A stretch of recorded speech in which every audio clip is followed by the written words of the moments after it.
ಎಲ್ರಿಗೂ ನಮಸ್ಕಾರ. ನಮ್ಮ ಜೊತೆ ಇದ್ದಾರೆ ರಾಜು ಗೌಡ್ರು, the organiser of LCC 31st season. ಬನ್ನಿ ಅವ್ರು ಏನು ಹೇಳ್ತಾರೆ ಕೇಳೋಣ. Hello sir. ಹಲೋ ಅಮ್ಮ. ಸರ್, ಹೇಗೆ ಅನ್ನಿಸ್ತಾ ಇದೆ ಮ್ಯಾಚ್? ಭಾಳ ಖುಷಿ ಆಗ್ತದೆ. ನಮ್ಮೆಲ್ಲ LCC ಕುಟುಂಬದವರು ಭಾಳ ಅದ್ಭುತವಾಗಿ ಆಡ್ತಿದ್ದಾರೆ. ಇದೊಂದು ಮೆಗಾ ಟೂರ್ನಮೆಂಟ್ ಅಂತ ಮಾಡಿದ್ವಿ. ಪ್ರತಿ ತಿಂಗಳ ನಾವು 3 ಟೀಮ್ ಆಡ್ತಿದ್ವಿ. ಈ ಸರಿ 6 ಟೀಮ್ ಆಡ್ತಿದ್ವಿ. 3 ಟೀಮ್ನ ಇನ್ವೈಟ್ ಮಾಡಿದ್ದೇವೆ. ನಾಳೆ ಪೊಲೀಸ್ ತಂಡದವರು ಒಂದು ಬರ್ತಾರೆ, ಕರ್ನಾಟಕ ಪೊಲೀಸವರು, ಮತ್ತು GST ತಂಡದವರು ಒಂದು, ಪ್ರೆಸ್ನವರು ಒಂದು ನಾಳೆ ಅವರು ಬರ್ತಿದ್ದಾರೆ.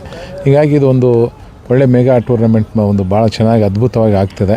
ಭಾಳ ಖುಷಿ ಆಗ್ತಿದೆ. ನೋಡ್ತಿರಲ್ಲ, ನಮ್ಮ ಹುಡುಗರು ಏನೋ ಇಂಟರ್ನ್ಯಾಷನಲ್ ಪ್ಲೇಯರ್ ಕಮ್ಮಿಲ್ಲ ರೀತಿಯಲ್ಲಿ ಆಡ್ತಿದ್ದಾರೆ. ಸರ್, 3 ದಿನ ಟೂರ್ನಮೆಂಟ್ ಇದೆ. 3 ದಿನ ಟೂರ್ನಮೆಂಟಲ್ಲಿ ಏನು ಎಕ್ಸ್ಪೆಕ್ಟ್ ಮಾಡ್ತಿದ್ದೀರಾ ಸರ್? ಒಳ್ಳೆ ಆಟ ಎಕ್ಸ್ಪೆಕ್ಟ್ ಮಾಡ್ತಿದೆ. ಒಳ್ಳೆ ಪ್ರತಿಭೆಗಳು ಹೊರಗೆ ಬರ್ತವೆ. ಭಾಳ ಚೆನ್ನಾಗಿ ಎಲ್ಲರೂ ಕಲ್ತಾಡಿ ಒಂದು ಫ್ಯಾಮಿಲಿ ಥರ ಎಲ್ಲರೂ ಒಂದಾಗಿರೋಂಥದ್ದು ಎಕ್ಸ್ಪೆಕ್ಟ್ ಮಾಡ್ತಿದೆ. ಸರ್, ಇವಾಗ ಥ್ರಿಲ್ಲರ್ ಬಾಯ್ಸ್ ಅವರು ಬ್ಯಾಟಿಂಗ್ ಮಾಡ್ತಿದ್ದಾರೆ. ಎಷ್ಟು ಸ್ಕೋರ್ ಎಕ್ಸ್ಪೆಕ್ಟ್ ಮಾಡ್ತಿದ್ದೀರಾ? ಈ ಗ್ರೌಂಡಲ್ಲಿ ಒಳ್ಳೆ ಸ್ಕೋರ್ ಅಂದರೆ 150